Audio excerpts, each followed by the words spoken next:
Welcome बच्चों, स्वागत है आपका नॉलेज हैंगआउट में। और अब हम आ चुके हैं मैक्रो इकोनॉमिक्स के अपने एक और नए चैप्टर की तरफ, जिसका नाम है मनी एंड बैंकिंग। जैसा कि मैंने आपको बताया था इंट्रोडक्शन जब मैं दे रहा था अपने मैक्रो इकोनॉमिक्स का, तो हमने कहा था हम सीक्वेंस में नहीं चलेंगे और इसके लिए कोई खास वजह, ठोस वजह नहीं थी, जिसको कि आप कह सकते हैं कि लिटरेचर कोई रीजन रहा हो, बट एक लॉजिकल और रीजनिंग थी कि हम इसको सीक्वेंस में लेकर नहीं चल रहे हैं। तो चलिए बात करते हैं अब मनी एंड बैंकिंग की बिना देर के हुए, क्योंकि ये है हमारा पहला वीडियो। इसमें हमें पढ़ना है सबसे पहले कि बार्टर सिस्टम क्या था, जिसको हम सी टू सी इकोनॉमी भी कहते हैं, यानी कमोडिटी टू कमोडिटी इकोनॉमी भी कहते हैं। क्या थी इसमें प्रॉब्लम्स और किन वजहों से आया मनी का वजूद। चलिए पढ़ते हैं इसको। Barter system, CC economy, it means direct exchange of one commodity for another commodity.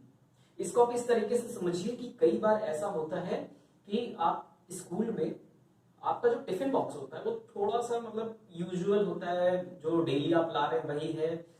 सामने वाले का टिफिन थोड़ा सा इंटरेस्टिंग है, तो आप उसको एक ऑफर करते हैं कि यार ऐसा कर, तू ना थोड़ा सा ये आधा पराठा मेरा ले ले और जो तू लेकर आया है पास्ता या मैगी वो थोड़ा सा दे दे।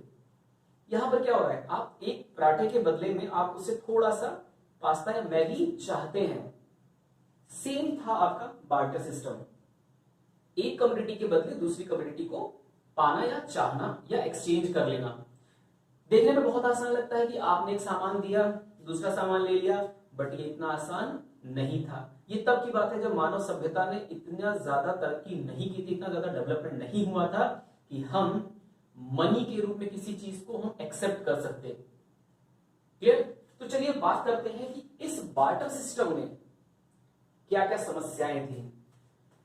तो बार्टर सिस्टम को मैंने डायग्राम से भी समझाने की कोशिश की है कि अगर आपके पास खरबूजा है और किसी के पास आम है और वो एक दूसरे को बदलना चाहते हैं, तो अगर एक्सचेंज करते हैं, यही बार्टर सिस्टम कहलाता है। वो थोड़ा सा क्या है कि क्वारंटाइन हो चुका है, सबने सोशल डिस्टेंसिंग कर रखी है, आम का सीजन ऑलमोस्ट आ चुका है और घर में बंद हैं हम सब लोग। तो चलिए इसको देख के काम चलाते हैं। अभी हाल फिलहाल बात करते हैं डिफिकल्टीज ऑफ बार्टर सिस्टम पे। तो पहला था lack of double coincidence. Coincidence का मतलब क्या होता है, संयोग, और डबल मतलब दोहरा संयोग होना।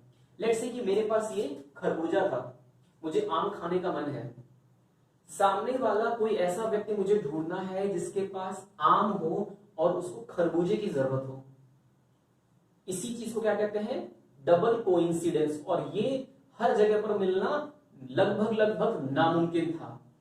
अब लेट्स से मुझे आज के टाइम में ये मार्कर चाहिए और मेरे पास क्या है, मेरे पास एक लेट्स से कपड़े पड़े हुए मेरे पास। अब मैं चाहता हूं कि मैं कपड़े लेकर मार्कर खरीद सकूं, तो मुझे कोई एक ऐसा व्यक्ति चाहिए जो मार्कर बेचना चाहता हो, उसके बदले में उसको क्या चाहिए हो, कपड़े चाहिए हो।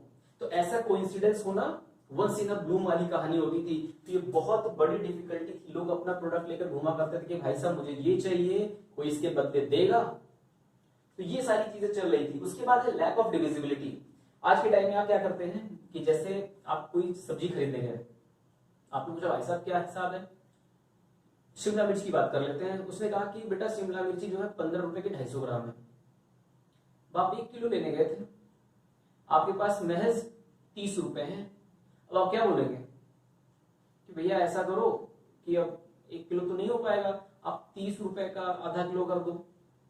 तो 1 किलो का उसने आधा कर दिया, यानी कि डिवाइड कर दिया 1 किलो को। लेकिन लेट्स से मैं बार्टर सिस्टम में बात कर रहा हूं। अब मैं कह रहा हूं मेरे पास एक टेबल है, I want to exchange it with chair.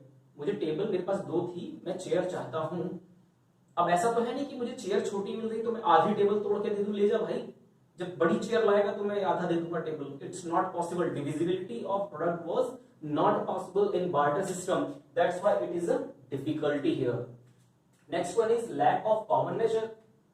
Lack of common measure का मतलब क्या है कि आपकी कार या आपका मोबाइल कितने रुपए का है, ये आज के समय में बताना बहुत आसान है। Android phone worth ₹20,000, 40,000, 80,000, 1 lakh. Motorola ने तो लॉन्च कर दिया 1.5 लाख का मोटोरेजर। You can say 1,50,000. बड़े रुआब से बोलते हैं, लेकिन बार्टर सिस्टम में क्या बोल सकते थे? नहीं। अब आपको बोलना है कि भैया ये एक खरबूजे की कीमत क्या है, आप बोलेंगे एक आम। भाई साहब, वो एक डायलॉग सुना था ना, एक चुटकी सिंदूर की तुम क्या जानो, क्या सुरेश रमेश महेश क्या था जो भी था।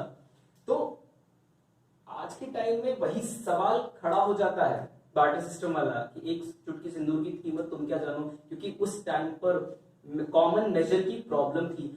आप किसी कमोडिटी को किसी एक पर्टिकुलर चीज में मेजर नहीं कर सकते थे। जैसे आज हम रुपीज में मेजर करते हैं, अमेरिकन डॉलर में करते हैं, क्लियर? हम उस चीज को मेजर नहीं कर सकते थे और ये बहुत मुश्किल था। अगर आप कहना चाहते हैं कि मैंने एक कार खरीदी, तो आप सिंपली बता सकते हैं कि इसकी जो मुझे कॉस्ट पड़ी 9 लाख रुपए पड़ी। उस टाइम पे अगर किसी ने बैलगाड़ी खरीदी और उसने 10 बोरे गेहूं दिए थे उस बैलगाड़ी के लिए, तो क्या बताएगा भैया 10 बोरे थे। अब 10 बोरे में अनाज कितना था ये किसी को नहीं पता। तो ये एक बहुत बड़ी समस्या थी कॉमन मेजर की। दूसरा आता है डी, डिफिकल्टी इन स्टोरेज। आज आप जाकर अपने पैसे को बैंक में जमा कर देते हो, कुछ नहीं होता है तो आप घर पे रखे रहते हो, फिर पता चलता है नोटबंदी हो गई। खैर, उसकी बात नहीं कर रहा हूं, मैं बात कर रहा हूं स्टोरेज की। बहुत आसान है आज के टाइम में मनी को स्टोर करना, लेकिन उस टाइम पे स्टोर करना बहुत मुश्किल था। लेट्स से मेरे पास आज के टाइम में 3,000 रुपए की फसल है, तो मैं उस फसल को बेचकर रुपए में कन्वर्ट करके इसको स्टोर कर सकता हूं। लेकिन बार्टर सिस्टम में ऐसा नहीं था। अगर मेरे पास एक गट्ठर है या एक बोरी अनाज है जिसकी कीमत 3,000 रुपए, तो आज के टाइम में मैं उस एक गट्ठर बोरी को बेचकर, यानी कि एक बोरी अनाज को बेचकर मैं 3,000 रुपए कमा सकता हूं और उसको स्टोर कर सकता हूं। लेकिन बार्टर सिस्टम में ये पॉसिबिलिटी नहीं थी। उसमें क्या करना होता, एक बोरी अनाज को बचा के रखना होता आपको, जो कि पॉसिबल नहीं था। मैं कहता हूं उसको गाड़ के रखते तो सड़ जाता, ऊपर रखते तो कोई चुरा ले जाता, नहीं होता तो कीड़े पड़ जाते, खराब होना ही होना था। तो एक बहुत बड़ी समस्या थी कि आप अपनी जो क्या कह सकते हैं कि वेल्थ है उसको स्टोर नहीं कर पा रहे थे, आप अपनी संपत्ति को एक जगह इकट्ठा करके नहीं रख पा रहे थे। ये भी बहुत बड़ी समस्या थी। उसमें क्या चल रहा था, उगाओ खाओ हटाओ, आप कुछ स्टोर नहीं कर सकते थे। उसके बाद आया डिफिकल्टी इन वेल्थ ट्रांसफर। अब मुझे कोई चीज बेचनी है, लेट्स से मुझे ट्रांसफर करना है, किसी को कुछ देना है, मेरी कोई देनदारी है। बड़ी समस्या थी कि मैं इसको जो चीज दे रहा हूं कितने का है। आज आप जब किसी भी शादी वादी में जाते हैं तो आप बात करते हैं ना कि भाई साहब 500 रुपए का मैं करके आया हूँ, दूसरे ने बोला रहे 1500 मैं देकर आया था उस शादी में। मुझे पता है। पहले कोई बोलता भाई साहब 2 बोरी अनाज देकर आए हैं, एक ने बोला मैंने तो एक ही दिया, अब पता चला उसने 2 इतनी छोटी छोटी बोरी दे आया था, और वो एक बच्चा बेचारा बड़ा बोरा देकर आया था। उस टाइम भी बड़ी प्रॉब्लम थी, वेल्थ ट्रांसफर करना कैसे है, क्योंकि कोई कॉमन मेजरमेंट तो था ही नहीं।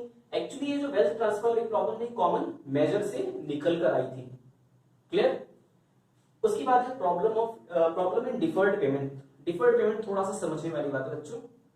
डिफर्ड पेमेंट का मतलब होता है काम आज हुआ है उसकी पेमेंट आप बाद में कर रहे हैं। लेट्स से मैंने कोई सामान आज खरीदा जिसकी पेमेंट मैं बाद में करूंगा, मेरी अंडरस्टैंडिंग है उसके साथ। तो मैंने लेट्स से ये मार्कर खरीदा, मेरे पास पैसे नहीं थे, 10 रुपए का मैंने मार्कर बाद में दे दिया, उसको 10 रुपए दे दिए मैंने। डिफर्ड पेमेंट के टाइम पे बड़ा समस्या थी। जब एग्रीमेंट हुआ था, जब मैंने मार्कर खरीदा, मैंने कहा भाई साहब पूरा 1 बोरी चावल दूंगा मैं आपको इस मार्कर के लिए।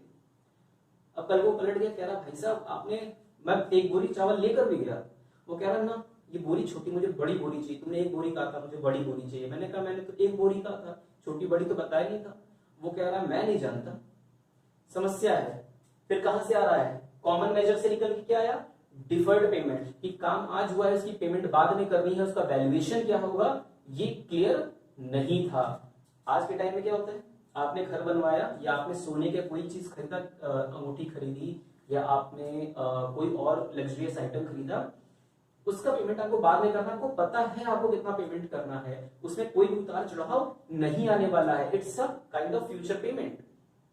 क्लियर? तो ये सारी समस्याएं आई थी, डिफिकल्टीज थी बार्टर सिस्टम में। इन्हीं सब चीजों के चलते जन्म हुआ मनी का, उदय हुआ मनी का। और बहुत सारे राइटर्स ने अपनी अपनी थ्योरी देना चालू कर दिया। जैसे कोई घर में बच्चा होता है ना, तो सब लोग अपना अपना नाम रखना चालू कर देते हैं। अरे मैंने इसका नाम गोलू रखा, किसी ने कहा मैंने मोलू रखा, किसी ने कहा मैं कुछ नहीं कुछ और रख दूंगा। वैसे सारे लोग अपनी अपनी डेफिनेशन देने लगे। तो एक भाई साहब थे वॉल्कर, इन्होंने सबसे अच्छी डेफिनेशन दी, हर बच्चे को याद होती है। और ये डेफिनेशन मैं इसलिए दे रहा हूं क्योंकि ये वीडियो हो सकता है बीकॉम एमकॉम वाले भी देख रहे हों। जब आप बीकॉम एम कॉम में जाते हैं एज वेल एज जो 12th स्टूडेंट हैं, जब आप आंसर में किसी राइटर या किसी प्रोफेसर या किसी इकोनॉमिस्ट का नाम मेंशन करते हैं, you get a great impression on your copy. Clear? आप एक इंप्रेशन छोड़ते हैं अपनी कॉपी के ऊपर, और वो इंप्रेशन कौन टेक ओवर करता है या कौन ऑब्जर्व करता है? आपका इवैल्यूएटर। उसी हिसाब से आपके नंबर हाई पे जाते हैं या हाफ हो जाते हैं। चलिए, वॉल्कर का क्या कहना था? Money is what money does. Money वो है जो मनी कुछ कर सकती है। मनी वो है जो मनी कर सकती है। ये कुछ क्लियर डेफिनेशन नहीं थी, इसका बड़ा क्रिटिसिज्म हुआ, बट ये डेफिनेशन बहुत जगह पर यूजफुल भी रही। लोग मानते थे कि हाँ ये बिल्कुल सही कह रहा है, अगर मैंने किसी भी चीज को मनी मान लिया है तो उससे मैं जो काम करवाऊंगा वो मनी कहलाएगा। क्लियर? ये बड़ा कंफ्यूजिंग सा था। Money is what money is does. Clear? फिर उसके बाद रॉबर्टसन ने इनका बहुत क्रिटिसाइज किया था, इसीलिए मैंने इनका नाम लिख दिया यहाँ पर। बहुत सारे राइटर हैं और भी हैं, लेकिन इनका मैंने खास नाम लिखा क्योंकि ये इनका मतलब धज्जी बिगाड़ने पे लगे पड़ा था। नहीं भाई साहब क्या दे दिया आपने, ये समझ ही नहीं रहा, समझ ही में नहीं आ रहा किसी को। तो उन्होंने कहा कि money is anything which is widely accepted, जो हर जगह या ज्यादातर क्षेत्रों में एक्सेप्टेड हो, इन पेमेंट फॉर, किसी चीज की पेमेंट के लिए, इन पेमेंट फॉर गुड्स और इन discharge of other kind of business obligation, या आपने किसी बिजनेस एक्टिविटी के लिए जो पेमेंट निर्धारित की है, यानी कि पेमेंट इन काइंड, वो क्या कहलाता है? मनी कहलाता है। ये डेफिनेशन थी रॉबर्टसन की, बहुत ही साफ सुथरी और एकदम शुद्ध डेफिनेशन थी। लेकिन जैसे जैसे टाइम इवॉल्व होता गया, हम आगे की तरफ बढ़ते गए, तो हमने एक कॉमन डेफिनेशन देखी जो सबकी थ्योरी में मिल रही थी। तो वो हमने यहां लिखी कि money is anything which generally accepted as a medium of exchange। ये स्किप कर दिया था। Measure medium of exchange, measure of value and the means of standard of deferred payment. इन्होंने कहा ये सारी चीजें जहां मिल जाएं, या कोई भी चीज जो इन 3-4 चीजों को सेटिस्फाइड कर दे, वो क्या है? मनी है। और वो क्या चीज थी कि पहले वाइडली वो जनरली एक्सेप्टेबल होनी चाहिए, सब लोग उसको पैसा माने। दूसरा क्या है? मीडियम ऑफ एक्सचेंज होना चाहिए, उसके बदले आप सामान खरीद या बेच सकते हैं। उसके बाद क्या था? मेजर ऑफ वैल्यू, आप उससे किसी भी गुड्स की वैल्यू मेजर कर सकते हैं। As means of standard of deferred payment, और आप डिफर्ड पेमेंट का स्टैंडर्ड भी उससे मेजर कर सकते हो या निर्धारित कर सकते हो। अगर ये 4 चीजें सेटिस्फाई करती है कोई चीज, तो वो क्या कहलाएगी? मनी। और अलग अलग देशों ने फिर अलग अलग मुद्राओं का निर्माण किया, जैसे इंडिया में रुपीज है, अमेरिका में डॉलर है। अब देखिए, वाइड एरिया की बात हो रही थी, तो अमेरिका में वाइडली क्या यूज हो रहा है? डॉलर। इंडिया में वाइडली क्या यूज हो रहा है? Money, rupees sorry. Generally acceptable है? यस। मीडियम ऑफ एक्सचेंज है? यस। मेजर ऑफ वैल्यू है? Definitely yes. डिफर्ड पेमेंट है? इंस्टॉलमेंट पे खरीदा है बहुत से लोगों ने मोबाइल, मुझे पता है। ठीक है, तो ये सारी चीजें सेटिस्फाइड हो रही है, that's why rupees is money and dollar is money. तो ये था आज का हमारा सेशन। पार्ट 2 में मिलेंगे आपके फंक्शन और रिक्वायरमेंट ऑफ मनी में, और फिर पढ़ेंगे कुछ ऐसी चीजें जो इस वक्त आपके सिलेबस से हटा दी गई है, लेकिन जरूरी उन लोगों के लिए है जो बीकॉम एमकॉम में है या जो कॉम्पिटिटिव एग्जाम्स की प्रिपरेशन कर रहे हैं। और हमारा मोटो है इजी इकोनॉमिक्स सबके लिए अवेलेबल हो। तो आज के लिए इतना ही, मिलते हैं आपसे नेक्स्ट वीडियो में। Till then have a nice day.